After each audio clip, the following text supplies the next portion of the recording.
Beautiful people, home and abroad. It's the NXTGen podcast, and we're back in the studio. This is episode 9, and it's the last for the season. My name is EOA, and I'm going to be your host for this last episode. I just want you to stay focused to your phones, your TV, whichever gadget that you're using to watch or listen to us this moment is the last, and you see is the very big banger. Yes, I didn't say that again. I know you actually heard me. I'm not going to be doing this alone. I have 4 great persons with me in-house from the studio theme here with me in the studio. We have a very, very dynamic, unique, and intelligent topic to look at. Is a topic you actually want to get involved in, talk about, discuss at home, and then it comes with a lot. You're going to be hearing so much thing. A child, I used to say, is the message we send to a generation where we will not feature. The more reason why whatever investment we commit into the set of persons goes a long way to tell about the role that we played at one point or at one time in their life. To start with, let me do an intro of those persons. Ladies, they say, comes first. Maybe, but let's see. Can we meet you? All right, hello everybody. I'm Deborah Oluwatosin Oladeji, and I'm so excited to be on this podcast today. She's Deborah Oluwatosin Oladeji. I'm so happy to be on this podcast today. So let's strike a balance. So let's have the young man by my right. Yeah, thank you very much. I'm Oluwatosin Okunogbe. I'm also excited to be on this edition of podcast. Thank you for having me. Oh wow! So, ladies first. Okay, thank you very much. So I'm Folakemi Akonde. Thank you for having me. Folakemi Akonde. And you, sir? Good morning, everybody. I'm Olariwaji JC Ashade. It's good to be here. Today I'm not behind the scene. Yeah, this is actually NXTGenPodcast, guys. I love where he came from. Today I'm not behind the scene. Maybe one day you'll actually see the faces on cameras, and those are the persons you're seeing. Thank you for coming out to the scene. Yes, it's a very, very important one. To close up, like I said, we'll be looking at a very, very interesting topic, and that topic is spare the rod. I know saying that they read Bible well. I know saying that we don't hear them before. Our Bible, they always talk about spare the rod, spoil the child. Get how you rap with the talk, but we'll come back there later. We'll never reach there. But, ma'am, can I ask you, what can you just say on that line of that topic? Randomly, spare the rod. So generally what that means is it's a form of discipline. Yes. Okay. Sparing the rod or not sparing the rod indirectly is linked to the word of discipline, the manner, the approach, and whoever that is being disciplined by the discipliner. Let me use that word. Or whoever that you discipline the person. So that's just what it is basically for me. Spare the rod just means discipline. Yeah. Any other person? I just want someone to tell us something that you just understand around that concept of spare the rod. Yeah, if I'm to say something about that, I was just buttress what has already said. It's not all about the way we see it. Most of us see it is we type a physical. I think Africans just concluded that spare the rod means to flog the child. Yeah, like see that as a physical punishment. Because for me, it's like when our parents are reading that part of the Bible, they are just saying flog the child. Their head is like cane, like one kind big cane. And like I am more than you already see. And the pikin had the madness.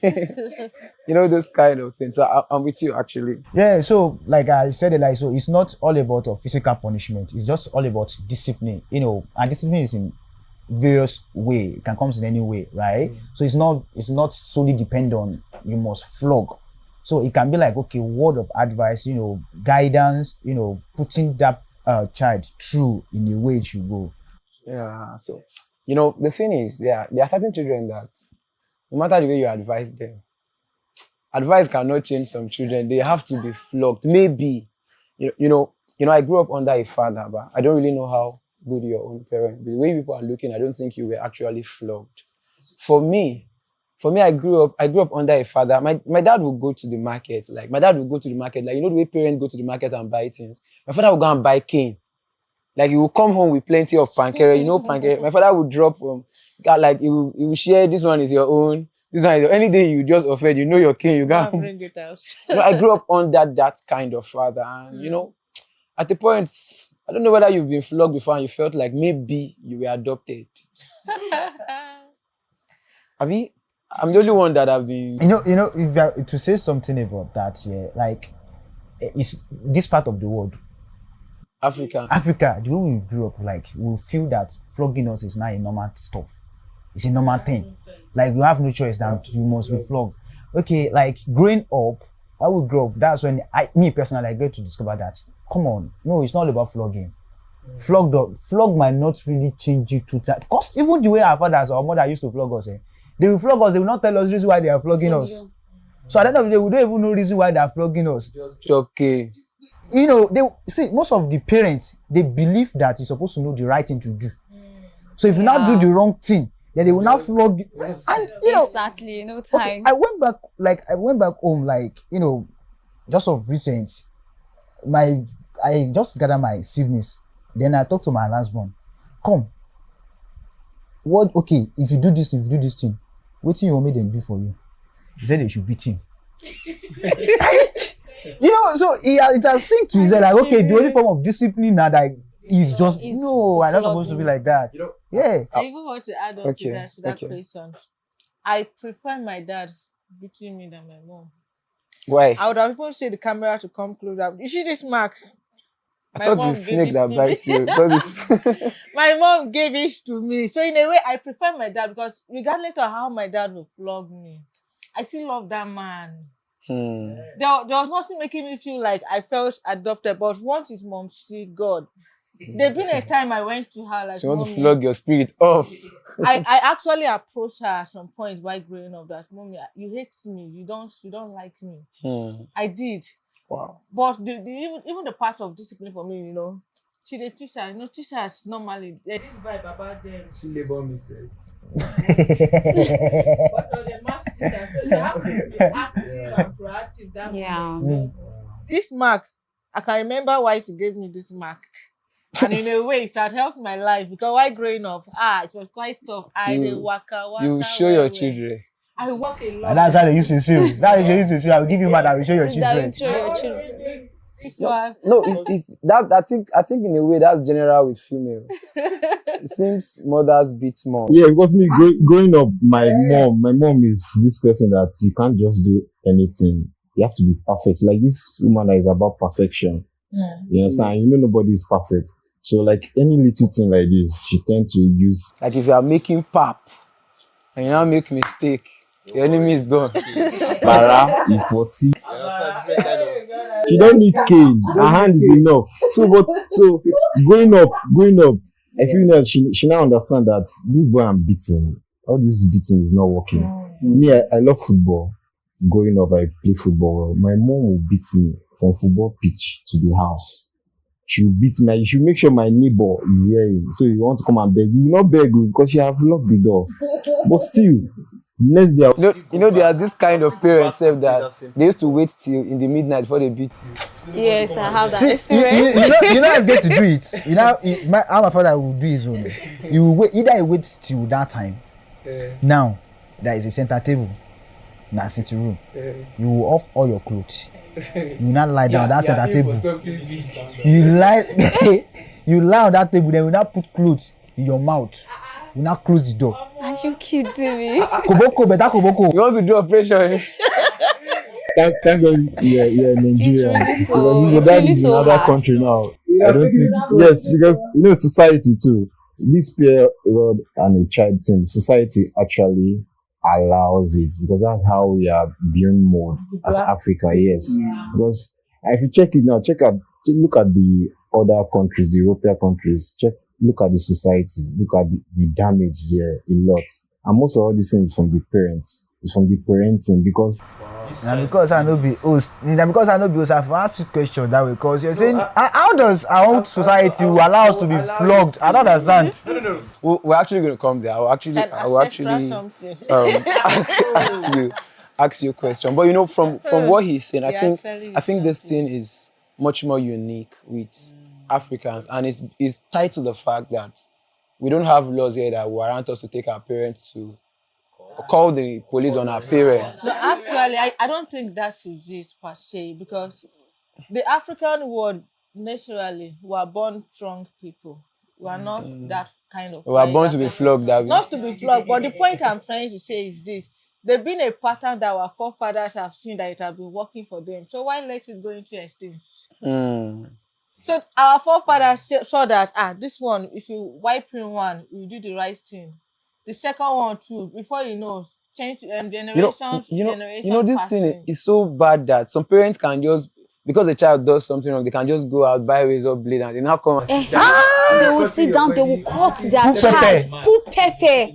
So that if you see the mark, you will remember that. That you will show your children that is extreme. That's extreme. But then I'm trying to look at our time and then ensure that we touch every necessary point. What do you think that this could cost to the mental state of a child? Imagine that you, for example, now they flogged you now because you were actually playing football. Do you think at any point would you do same to your child if he chooses to love football? Why? Because like now in this generation, things have changed. Not like ours. This generation now, people take their children to go and play football now. You understand? Which my mom, I've seen the lights there. Then she will know. But now it's different generation now. Then they believe just go to school. After school, come back, home lesson. If not home lesson, you do lesson in the school, come back. Before you know, nothing to do. You understand? So all those extracurriculum activities actually shape and mold the children. But our parents, it's not like that. But now it's changed. Now it's more about love. It's more about discipline and more words. You understand? It's not about cane. Because no matter how my mom flogged me, I will still go and do that thing. But don't you think? Let me come to the side. I'll come back. But don't you think, in a way, the way they flogged us, don't you think it's actually shaped us to become good people today? Yeah. And these guys that we are not flogging, we don't know was. Who tells you? I was really flogged if it's about that one. So that beating actually shaped us, but let me tell you, it depends on the parental, how your parents used to beat you. Maybe they used to, after beating you, they will still sit you down and teach you what you should do and what you should not do. Just like what he said all they know is that go to school, come back from school, do the house chores, then sit down and reading your book. That is the activities they want. If you are out of that, they will beat you. For my mom, anytime you offend her, she will allow you to eat good food at night. You understand? You will eat so well. She will give you extra food. You will sleep. Everybody will go and sleep. At the middle of the night, you will just hear one sound slap. I said, Jesus, what is this? She will beat us with her and twist our hair, you understand? With canes and all sorts of things. It's like, what did we do? Like, you were sleeping on us. After she beat us finish, she'll be like, I said, she'll just sit us down, open the Bible. There's no Bible verse I will not forget in my entire life that she used to read to us. She would say, that was Proverbs 23 verse 13. I will never forget that. But she said, do not fail to discipline your children. The rod of punishment will not kill them. It rather save them from death. Look at that.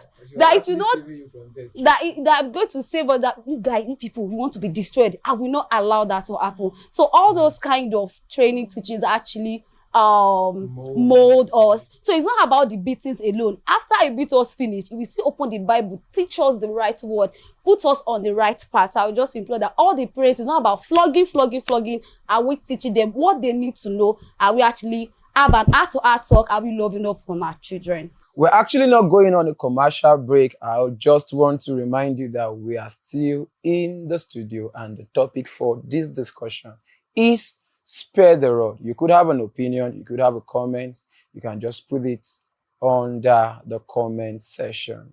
I know you have something that you want to say. Just do a quick type there. You get a response from us. And of course, just make it interactive. We are still in studio. So Mama, I want to come back to you. You know, for you now personally, do you think at any time being flogged affected you negatively? Okay, yes and no. But let me start with the yes angle.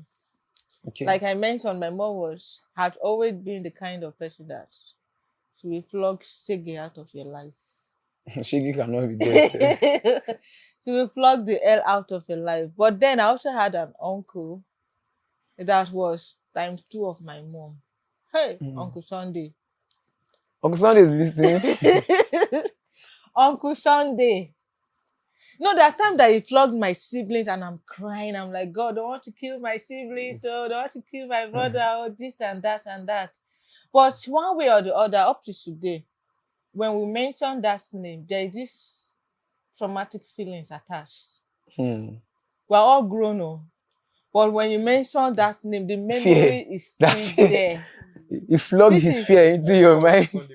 This is how bad it was. The memory, as I'm talking to you, I'm feeling the goosebumps. Oh, Uncle Sunday. Something of over 10 years Uncle Sunday now. too. Now, here is the point that I want to bring out here. Because we need to, even if the Bible is saying everything has to be modest, even on the aspect of discipline too, on the aspect of reading the rod, how to be in a modest format. It is possible that you flog confidence out of a child.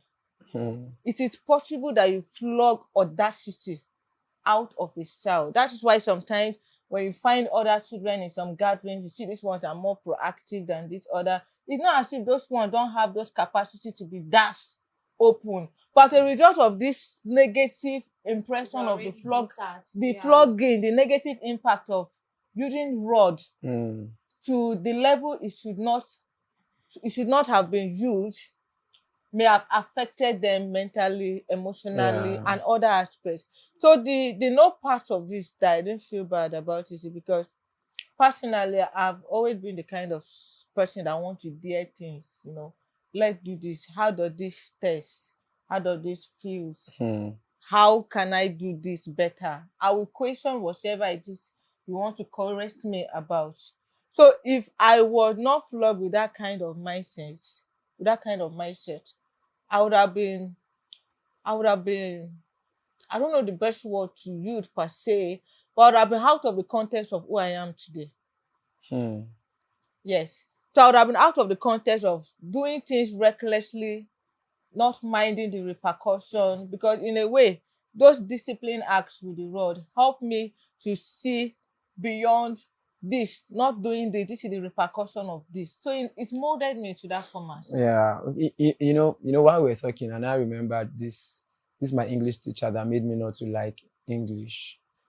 From a very young age in school, that I became a very good crammer. Like I can cram anything, because anytime my uncle say go and read this passage, those are our primary 4 English textbook then. So I'll just go home. All I need is for somebody to read it for me.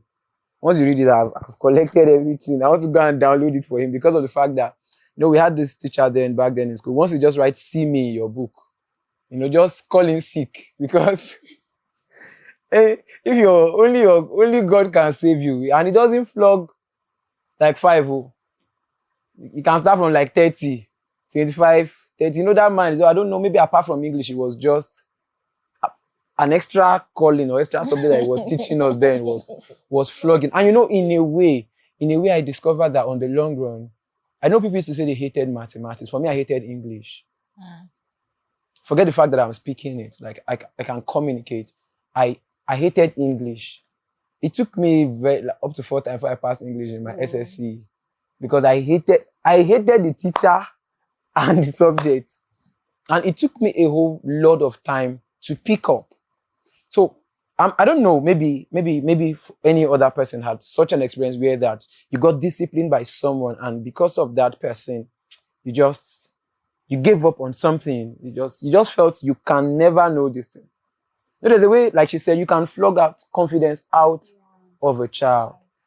But then, maybe this person, I don't know, maybe some of them do not actually know, but it's just the way I feel. Like you said, but we're Africans. We're Africans. I don't know if I'm actually going to flog my children, but I'll try. I'll try, but if they deserve it, I will do. I will. The way they even flog me, I need to flog somebody. That's just on a low. So to look at the other side of this thing, I want us to look at the moral part. If this generation that flogged us this way produced this our generation with this level of moral decadence, what do you think this generation that is not flogged at all is going to produce? In this context, I would say this generation that did not flog is relative. There are still some parents that actually they still do flog, right? Yes, even during our own parents' generation as well, there are still some parents then that didn't flog. Yes, It's rare. It's rare, but there are still some parents. Are they not spoiled brat during their own generation too? Yeah. Even in their spoiled state, they flog them. This level. Not to reach Gen Z level. So I just feel okay in this generation too. There are still some parents that actually do flog, but it might not now. It might be in modesty, right? Like not like the way then you do this one. Let me ask you a question. How close are you to your mom? Is it your mom that flogs you very well? No, my papa. How close are you to your dad? Like, can you relate with your father? The first time I heard the lady said, "Popsy, how far? How you doing now?" I was shocked. Like your father, he follow talk. How close are you to your dad? Looking at the way he flogged you, I don't know, but I find it hard when I see people hug their parents. Like, Well, it is what it is. I and my father are supposed to be the closest person. We are supposed to be. Yes, because I left home when I was I think when I was in JSS3, right? Yeah. So I stayed with my father during my JSS3, SS1, SS2, SS3, down to before I now went, go to university. So we're supposed to be the closest. Okay. But then even the staying was war. It is well. So, but I and my mother were, so I think it's maybe because of the flogging of a thing too that actually bring that gap. Yes, between us. What I'm trying to say, I want us to look at the part of, there's a way children lose confidence in their parents. And, they are going deep into things and they can't relate with they would rather talk to an auntie in school. I feel in a way the effect of this flogging, because, if I open up to my mom, the way she reacts, the way she will just hold my neck now, it's dead. Are you not supposed to know? And those kind of things. I don't know if there's anybody who have. Okay, but wait, we need to strike a balance to the question. Okay. So the formats of discipline now it has changed. Let's be realistic. It has changed, and part of the reason why it has changed is because our generation now that will be becoming parents, we know better. Yeah. I've seen a child that is challenging his father one day. Like my Koroko right like this, he was challenging his father. Why would you do that to me? I was like, yes, you challenging his father, like, why would you do like that to me? Yes, so that's where I'm picking from. No, that's why I'm saying that we are becoming the future parents, or even this present generation parents, they know better than parents, our ancient parenting pattern that have been in existence. In that case, in a way, it might be a fault of the pattern of parenting of those parents. Children see what you do and they do it. You tell me, maybe you're having an adolescent at home and you're telling your adolescent, at that age they want to try things. Smoking is not good. And then one day they found their dad in the gathering of his friends smoking. You don't expect that child to believe that smoking is not good. Likewise for drinking. So on this pattern of discipline aspects, it goes down to what you do as a parent, what we see you do as parents. it goes down to how well do you understand my personality traits and what work for me. So if the pattern of discipline for me is to be flogged, please flog me. But there's also a level of how you can flog a child that you won't beat sanity out of the child. If it's talking to me, sit me down, talk to me. She says something about what her mom usually do after they get flogged, to bring out the Bible. Reference. So even if you want to commit that crime again, the fear of God will remind you, it's in the Bible, what mommy is doing is not bad.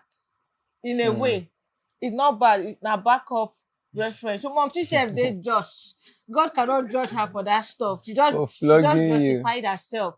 So we need to, the pattern has changed. So what's work for A, flogging work for A, may not work for B.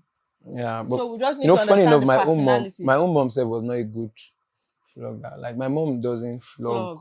My own mom is just 3 words. Give my mom a word. If my mom give you word, my mom talked to me one day and I wanted to commit suicide. Like, she just, just like you just write a code. She just write that word into my heart, and I went to sit down in the church and like, God, why not just take my life and let me be?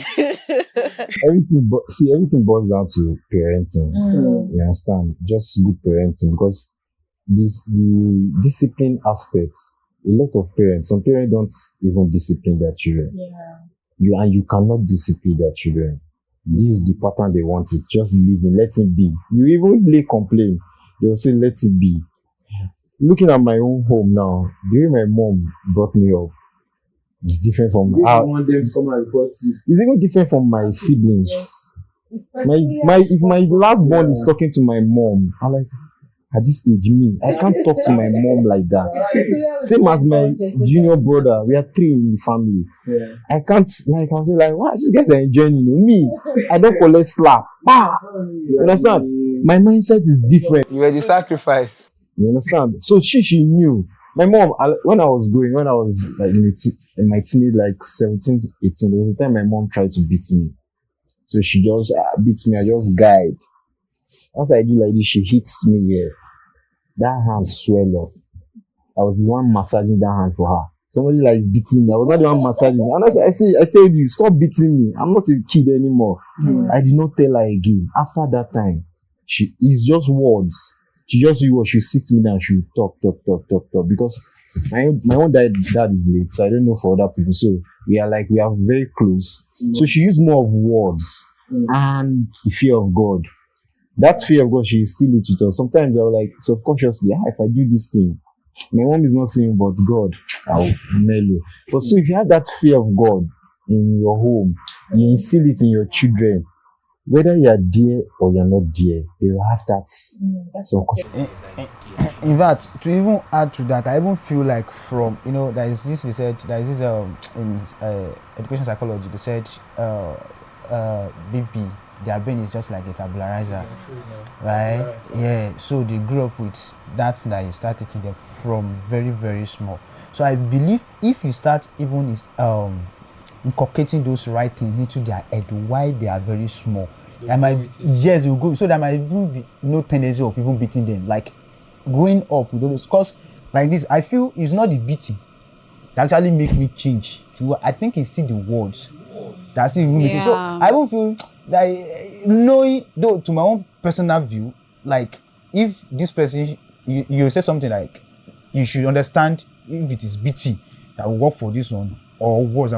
I feel if you start teaching them that thing, like this other religion, let me say to you, like it's from small, they will start going to that the Arabic school. They grow with it from that. So if from small like this, morning devotion, evening devotion, night devotion, you put it in their head, going from small, then they will be able to like Try to balance with that. Okay. Be what you want your children to be. Yeah, exactly. So that's just it. Just give them a role model. Because parenting is a very, very sensitive matter, because your lifestyle, apart from the world, they see what you do, the pattern of life you live, how you relate with people, how you handle situations. Why do we have guys that raise hands on women? parenting. Parenting. Why do we have girls that That raise raise their hand on their men too? on So men. parenting Parenting. is just the foundation. No, you have to be balancing Yeah, everything. we just have to balance it. Yeah, for us to balance everything, the book of Colossians, Rounding chapter up. 3, verse 21 said, Father, do not embitter your children, or they may be discouraged. So in all the things we are doing, we should bring them closer to us. We should have an heart-to-heart talk to them. It's not about the big deal, so that they will not be traumatized in life. We have a lot of child, they cannot confide in their parents anymore. They are going outside there. Google is their friend. That is not what we want in the modern world. Even though you don't want to flog your child being in the modern world, make sure you have an heart-to-heart talk to them. Discipline them with the word of God. Thank you. And that from a child thou hast known the holy scriptures, which is able to make you, whichever way you understand it, transform you, build you, brand you. So like everybody had said, let's just bring the balance to this, and then we add our submissions. Do not just flog the child. Be sure that you let them know what they do, and then invest in them the word. Train up a child in the way it should go. And when he is old, he would not depart from it. It's so a huge time in the studio here. And of course, just to do a rush up and round up, I have Mr. Toby, the tech guy, Folake Flaky, an entrepreneur, multifaceted. I have business woman, accountant, and what do you do again? I'm a teacher. I'm a teacher, I'm a coach, Sister Deborah. And of course, I have my media guru, Ashade JC. I remain your host. My name is EOA, and this is the Next Gen Podcast. We'll actually be going on a commercial break for a while before the season 2. Keep up on the dial, keep checking for our next big bang. We are not going to sleep. Yoruba will say, Agbo to lo seyin, agbára ló lọ mú wá. Round we go back, na power she go bring come. Na the meaning be that. See you in our season 2. Thumbs up, Next Gen Podcast. Love you.